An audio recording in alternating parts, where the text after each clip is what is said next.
Hello students, I hope you all are doing good. Today let us begin with a new chapter, that is chapter 7, integrals. Now what do you mean by integration? Integration is the reverse process of differentiation, right? We also call integration as finding out an antiderivative. Now what is an antiderivative? Just as we know that, for example, we find out the differentiation. Differentiation means when we divide a particular function into parts, when we are finding out its approximate value. But what do we mean by integration is when we are combining those approximate values into a whole is the process of integration, right?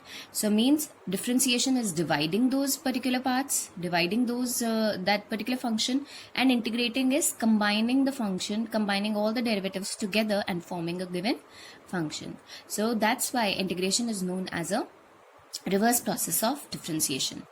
The sign that is used in case of integration, here fx is a function that is to be integrated, right? So we use this particular symbol for that, followed by the function and dx, that is we are integrating with respect to x, where fx is known as, the function itself is known as an integrand, x is a variable which is to be integrated, and let's say if I have this function that is to be integrated, its integration comes out to be fx plus c, where c is the arbitrary constant. And remember, this function that we get, if I differentiate this particular function, I'm going to get the integrand itself, right? So this is how they are correlated. We'll understand with the help of a few examples, although they are a proper table of all the antiderivatives, or probably you can say of all the integrals, is given to you on page number 290, right? 290 and 291, which you will on practicing, going through them, you'll understand and memorize them. So this is sin x dx. Now how do you actually memorize it? Now which particular function which on differentiation gives us sin x? Remember, if I differentiate cos x, right, I get minus sin x, right? But I need sin x, I need to integrate sin x, so its integral would be minus of cos x plus followed by the arbitrary constant. Likewise, I've taken as an example, if I have to find out the integration of secant square x dx. Now, which particular function on being differentiated gives us secant square x? It's tan x, right? So, the integration of secant square x would be tan x plus c. Likewise, if I have to find out the integration of 1 upon x dx, remember which function on being differentiated give us the answer as 1 upon x? It's log of x followed by the arbitrary constant c. Likewise, as with derivative, if we have a function x to the power n, now x to the power n, I'll tell you, in case of derivatives, its answer used to be nx to the power n minus 1, but here it will be replaced by x to the power n plus 1 upon n plus 1 plus c. For example, in case of differentiation, if we had any function like sin 3x, sin 2x, and we were differentiating it, so we were applying the chain rule. In case of integration, no such rule is applied. No product rule, no chain rule, no quotient rule is applied in this case. For example, if I have any function that is sine of ax, for example, sine of 2x, I know the integration of sine is what? Minus cos. And remember, here whatever the constant, whatever the coefficient will be along with the variable will come in the denominator.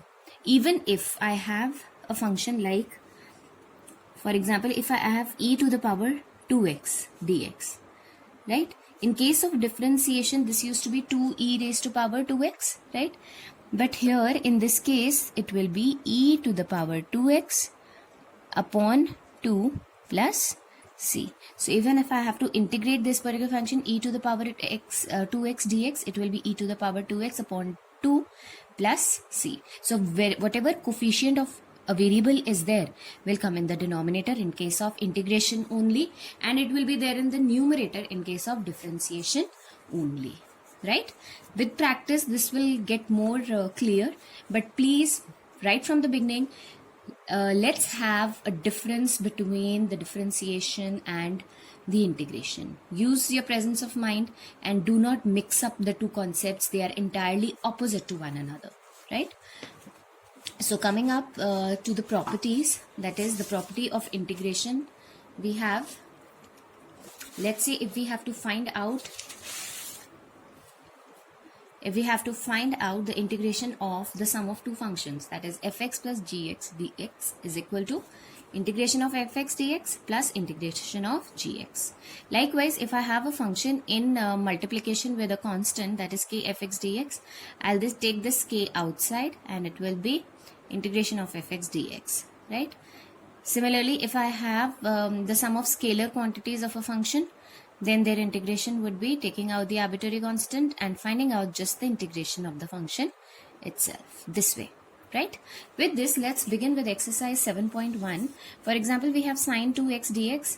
Recently we just did this, right? Integration of sine 2x is minus of cos 2x,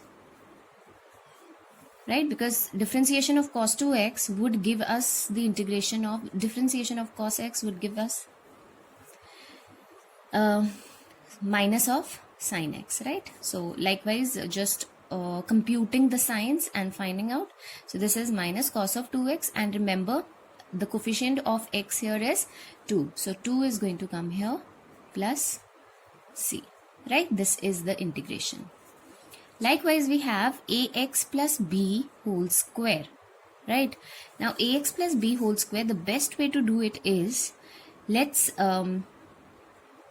first of all apply the rule. It can be done in two ways. Either I can apply a plus b whole square, right, identity, and then integrate each of the variables, right? If I do that, I have a square x square plus b square plus 2axb, right? And this is dx. So individually I'll be finding out, let a square be a constant, so this is x square dx plus here b square is a constant, let it be, and we have 1 into dx plus 2axb. 2ab is a constant, and then we have x into dx. So this is a square x cube upon 3 plus b square as it is. Now integration of 1. Remember, differentiation of x used to give us 1. d by dx of x used to give us 1. So 1 integration would be x plus 2ab. This is x square by 2. X to the power n plus 1 upon n plus 1. So this 2 and 2 gets cancelled plus c. So we can write this as a square x cube divided by 3 plus b square x plus abx square plus c. I hope it's clear, right? Next we have sine of 2x. We've already found it out as minus of cos of x, cos 2x upon 2. Now integration of 4 e raised to power 3x. So it's 4 e raised to power 3x. Differentiation, integration would be as it is, right? And coefficient of x here is 3. So 3 will come here in the denominator plus c. This is how we are going to do it, right? Likewise, we move on to further questions. Whatever questions in between we are skipping out, students, please, they are very simple, can be done directly using the table that we have, that I've told you on page number 290 and 291. Likewise, integration of this, it can be done directly, or even if you want to use the property, you may use it this way. So you have 4 e raised to power 3x, let 4 be here, e raised to power 3x as it is, divided by 3 because that's the coefficient of x, the variable that is to be integrated, plus x plus c. This is the integration. Likewise, I have this. Let me put the identity over here. Under root of x square will give me x plus 1 upon x minus 2, right? So their integration would be, integration of x is x square by 2 plus integration of 1 upon x. Remember, what particular function gives us the differentiation 1 upon x? It is log of x. So its integration would be log of x minus 2 as it is. Differentiation of 1, integration of 1 would be x plus c, right? Whatever this we are doing, these are known as indefinite integrals because they are using this arbitrary constant over here, right? So they are known as the indefinite integrals, right? Likewise, we have x cube plus 5x square minus 4. So let me do numerator upon denominator for each. So this will be x plus 5 minus 4 upon x square, or minus 4 to the power x minus 2 dx. Now integration of x is x square by 2, integration of 5 is 5x, and integration of this is x to the power minus 2 plus 1 minus 1 upon minus 1 plus c. So this is x square by 2 plus 5x plus 4 upon x plus c. Simple it is, right? Likewise, if I have to do this particular part, right? So let me take from x cube minus x square, let me take x square common. So I have x minus 1 plus 1, and this is x minus 1 upon x minus 1. So I have these factors as x square plus 1 into x minus 1 upon x minus 1 dx.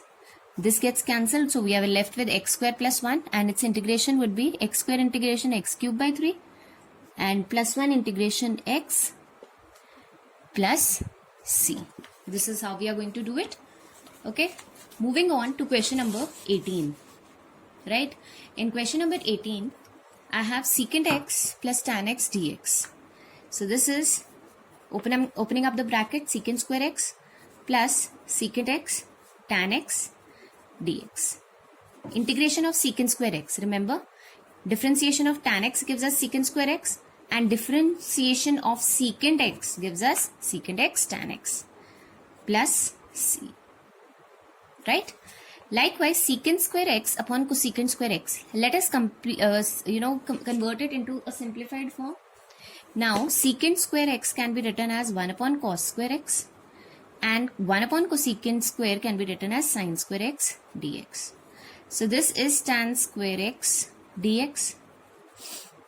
Now tan square x, directly its integration is not possible, so we will try and convert it into those functions whose integration we know, we can find out. So tan square x, because 1 plus tan square x is equal to secant square x, so tan square x can be written as secant square x minus 1 dx. Now integration of secant square x is, it's tan x minus of x plus c, right? So integration of secant square x is tan x, secant square of minus 1 is x, and plus c, that's the arbitrary constant. Likewise, in this question again, numerator upon denominator, we cannot apply, as in case of differentiation, we cannot apply any rule. Remember that. So it's 2 secant square x minus 3. Now sin x upon cos x gives us tan x, and once cos x is left in the denominator, so I bring it in the numerator, or 1 upon cos x can be written as secant x dx. Now 2 is a constant, secant square x, integration is tan x minus 3, integration of this is secant x plus c. I hope that's clear. Likewise, question number 21 is a MCQ based question, can be done by you. We come to question number 22, that is, we are given d by dx of a function is this, such that the value of the function at x is equal to 2 is 0. Then we have to find out fx, that what is fx. Its differentiation is this, right? So the function would be the integration of the differentiated part. Remember, right? We already know that d by dx of a particular function, for example, d by dx of x is equal to 1. So what are we supposed to find out? We are supposed to find out the function itself, right? So what will be the function here?